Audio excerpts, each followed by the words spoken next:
What's up guys? In today's video we're going to be doing something that I've never really done before. A tier list with one of these photos right here. Yeah, I know you've seen this photo everywhere. I'm going to hop on the trend and use it too. And today we're going to be ranking every car I've had since high school up until the present. I think we have about 6, maybe 5 cars to choose from.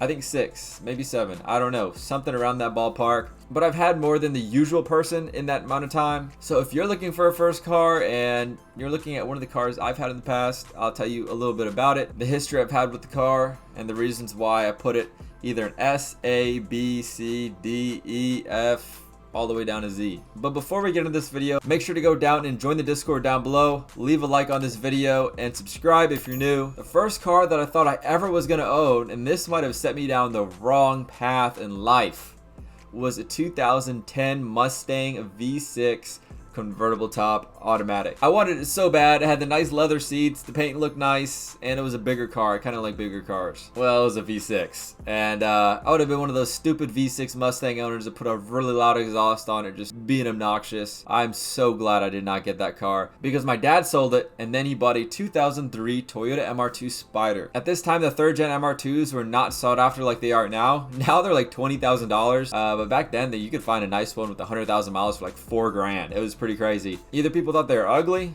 you were gay driving one, or they're just too small, or you just upgrade to the Lotus Elise because it's pretty much the better MR2. I absolutely hated the way this car looked. It looks like a damn frog, very feminine, but it was a car and it only sat 2 people. And in high school, when you have a car, a lot of people, you know, that don't have cars, like the bum rides off of you. But since I only have 1 passenger seat, I got to save myself from taking my friends everywhere. My dad bought the car for $4,000. He gave it to me for a pretty good deal and sold it to me for $2,000. So that was my first car. It had the sequential gearbox. It was nice to say you had a manual, but you really didn't have a manual at the end of the day. And I ended up swapping it out for a true 6-speed manual, which is pretty rare in the 3rd gen MR2s. I also turboed the car and it was pretty quick. It would stay steady with a C5 Corvette, which I mean isn't fast nowadays, but still pretty fast for an MR2. And I put the body kit on it, which made the car look a lot better. And one of my favorite mods that I did to the car was buy the OEM hardtop, which was only sold in the UK and Japan and a couple other places. This makes the car look so much better. And as soon as I got that, and I started my new job at a car wash service, and everybody was like, damn, you got a Porsche? How does it feel that you're driving to school in a Porsche while your teachers are driving a Toyota Corolla to class? And I would say, you know, it is pretty much a Toyota Corolla. It's just mid-engine, and I guess it looks a little bit better. And there was another time I got home from my classes from community college, and I got a text from one of my buddies in my class that his friend's girlfriend posted on her Snapchat a picture of my car saying, dang, one of the people that goes to my school has a Lotus. So if you're looking for a car that's not expensive, that looks expensive, this is probably the car for you. Unfortunately, this car is now expensive. So it looks expensive and it is expensive. So the rank that I'm gonna give this car is going to be a C. And the reasons why is because I had to swap out the sequential manual because it broke. Very, very common issue on this car. I didn't really want the car, but it was cool once I made it my own. And it is kind of small. But at the end of the day, where the car sits now, it's fast, good looking, good enough that someone actually copied me. There's almost an exact replica of my car in black out there somewhere. I haven't checked the group in a while, so I don't know where it's at. I think the guy sold it cosmetically. And it really gave me no issues except for the sequential manual. I turboed the car and it didn't blow up. 9 pounds of boost on it. And this car is what got me actually hooked on Toyotas. So if I didn't have this car, I probably would not have the 4Runner or the AE86. Oh, and then I also forgot to rank the Mustang because I did have a lot of seat time in it. I just never actually got the car. That car, I'm definitely going to put in the F category because if I got that thing, I would have probably ended up on a Ricer's list on YouTube if I'm not already on one. Next car on the list is a car that I made a video about last week if you want to go watch it. And that is my AE86 Corolla. I bought this when I was 18 years old. At this time, I was going to college and I had a full-time job. I was only supposed to work 4 days a week, take a break for lunch, so it was supposed to be a 10-hour day. But for lunch, I bought a $1 bag of pretzels, stuck it in my pocket, and kept on working. So I'd work 11 hours a day, and on the days I was not supposed to work, I still came in, and he'd be like, why are you here? I'm just here to help, dude. and he didn't say anything about it. So I was there every single day, 11 hours a day for a couple weeks, and I got enough money, plus all that money they were giving away during COVID, to go buy myself the Corolla. And it was pretty nice. It had a rebuilt engine, rebuilt transmission, a bunch of rebuilt stuff. Unfortunately, I took the rebuilt rear axle out and replaced it with the GTS one that had a lot of problems, so I had to get that rebuilt. That was a lot of money. It's been down half the time I've owned the car, but when it works, it's an amazing and fun thing to drive. I love this car to death, but since it has had its fair share of problems, and I've had to sink an immense amount of money into this car, I'm going to put this in the B category. And the reason why it's not in the C category like the MR2 is because I actually wanted this car at the time. Now, if I went back in time, I would have probably bought a totally different car. If anybody out there wants to trade my Corolla for a 71 Chevy Nova SS, please hit me up in the comments. I will be down to do that. Next is the 4Runner. 1 year later, COVID's still going on. They're still giving out crazy money. Plus, I was door dashing every single day to make money. I finally saved up again, and this is only a year later. I finally saved up again for my next favorite dream car. Except it wasn't a car this time. I wanted a truckish car. And the 4Runner back then was pretty much the Toyota pickup with the back glass cut off. I wanted one of these so bad because I kind of missed having a convertible. Even though I had the MR2, I put the hard top on it, and I never really took it off, so it's not a convertible anymore. And I kind of never took the 4Runner top off either, because it's like 200 pounds. Like, it's just a pain in the butt to take off. But you can't stop a dreamer, and I said I was going to do it. I finally did it like a month ago, and I have not looked back. I love taking that top off. But the 4Runner is just such an awesome car. It's got the 22RE in it, indestructible engine. They've gone millions of miles. One of the best Toyota engines ever made. Hands down, hands up, hands down again, best. It's got 4-wheel drive. I really wanted to start off-roading because at that time my buddy had a old Jeep that we would just do dumb stuff in, and it was a blast. So I wanted a car I could do dumb stuff in.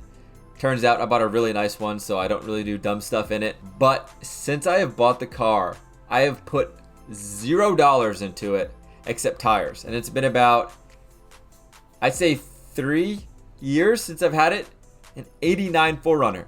Zero money into the car. I love rolling the windows down with the top off, driving it anywhere, listening to country music, you know. It has this super cool thing on the dash. If you have one, you know, inclinometer. They're super expensive, but super cool. And the way I have my 4Runner now, I can daily drive it, but it's also just a fun car to drive. And I really never have to worry about anything. I run over say an armadillo.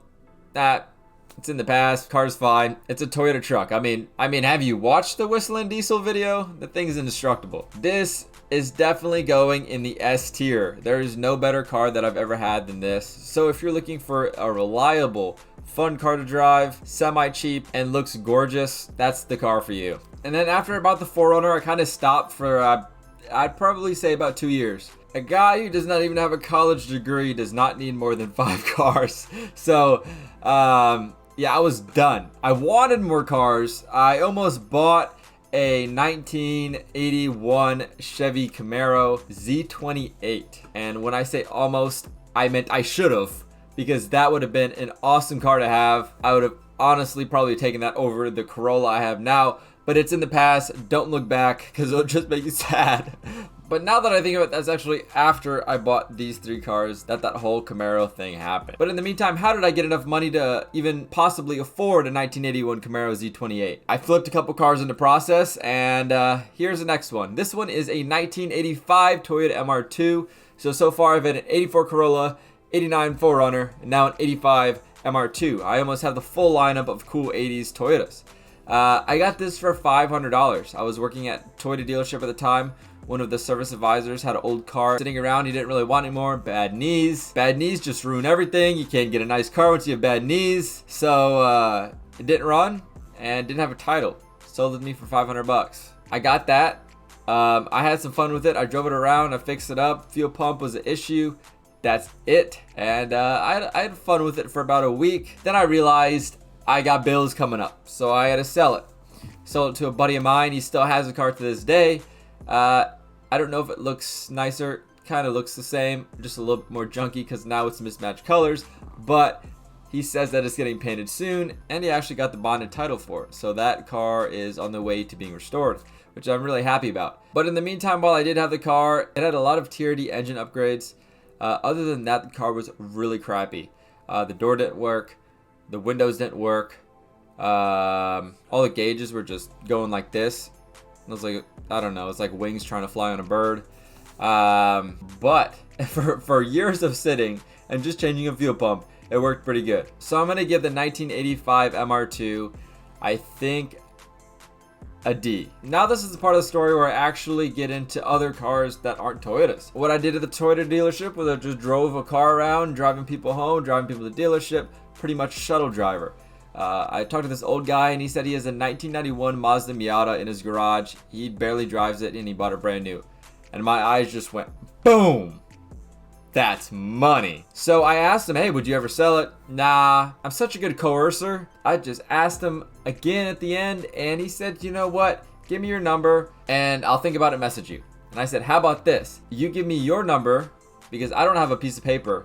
But the real intention was I actually wanted to send him that first text. Because if I gave him his number, he might have never texted me. He might have forgot it. But if I send him a text, he's always going to have my number. And I'm going to know his number exactly so I can follow up on it. Sent him the first text, and that day he said, yeah, you know what? I think I'll sell it for $3,000. And this was like the most insane deal ever because this is when Miatas were going for like $11,000 in this condition. So I said, all right, tomorrow is the day. I'm going to buy it tomorrow. I took every penny I had and I met this guy and he told me some guy on the way, because he stopped to fill up his tires with air, tried to buy it from him. And this guy tried to outbargain me for $3,500. Good thing old people keep their word because he said, nah, I already got a buyer for $3,000. I already said that he could buy it. So we met up at the tax office. I bought the car. I didn't even drive the damn thing. I just saw it had 40,000 miles on it. And I was like, what can go wrong? I was right. Nothing went wrong. Like the only thing that was wrong with it was like the zipper was broken for the plastic rear window. And that was it. But the shifter felt brand new. The steering wheel felt brand new. Everything felt perfect. It felt like I just drove a Miata right off the dealer's lot in 1991. I was so happy about this car. I drove this for about 2-3 weeks. Oh my gosh. Like this, like if there was one car I regret selling, it's this car. It just was a classic design car that everybody loves, but with no problems, and it was brand new. It just, the seats, everything. It was perfect. Well, I spent every penny on it, so I needed to sell it. I listed it on Facebook Marketplace, and after, I think, 2 weeks, I got a buyer for it for $11,500. He bought it sight unseen for his daughter, and he loves it, so I'm happy for him. He made me happy, and he's happy that he got the nice car. But man, those few weeks of driving it, just throwing that top down, and just cruising. Oh my gosh. I never knew how much I would like a Miata until I got a Miata. So I definitely know where these Miata guys are coming from now. This car I'm gonna have to put in the S category because it was perfect. I would have loved to keep this car. It was so clean. Bills are bills and I gotta pay them. But man, oh man, it was only $3,000 for a $40,000 1991 NA Miata. So then I paid my bills and I had, I think, maybe $8,000 left or something like that. I went on Facebook Marketplace again and I found this guy selling another Miata on a forum. Who in the world uses a forum in 2022? So what I did, message him. Nobody else was, and he was really close to me. He was like 30 minutes away. I think we agreed on 9. I pulled up and I gave him 8 because I pointed out a couple imperfections. I'm just a pro like that. And I came home that night with a black on tan Mazda Miata 1992 special edition. It had tan leather seats, top model everything, Nardi shift knob, Nardi steering wheel. The paint was perfect. It's been repainted, had a hard top and the BBS wheels. I mean, this was the Miata to keep. The only problem is it had 100,000 miles instead of 40.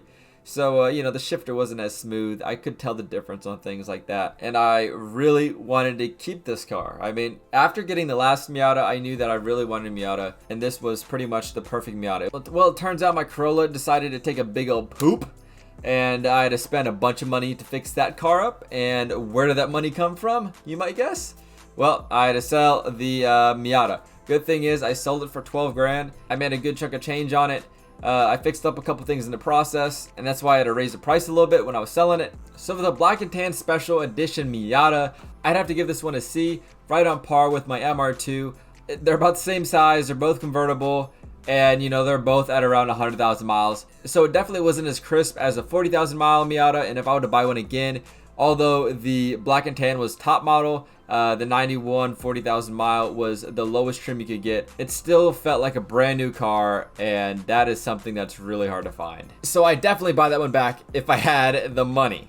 He probably wants 15,000 for it now. And the last car I've had throughout this whole entire span of owning all of these cars that has never let me down, even though it does not look the best on its Infiniti G37 wheels, is my old trusty Ollie, the Pontiac Vibe.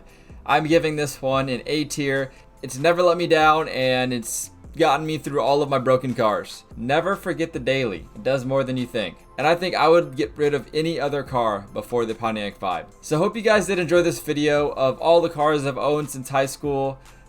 Leave in the comments down below what cars you've owned since high school and which one you regret selling the most. I always think it's really interesting to see what people kind of miss and why they sold it at the time. I'll see you guys in the next one, and peace out.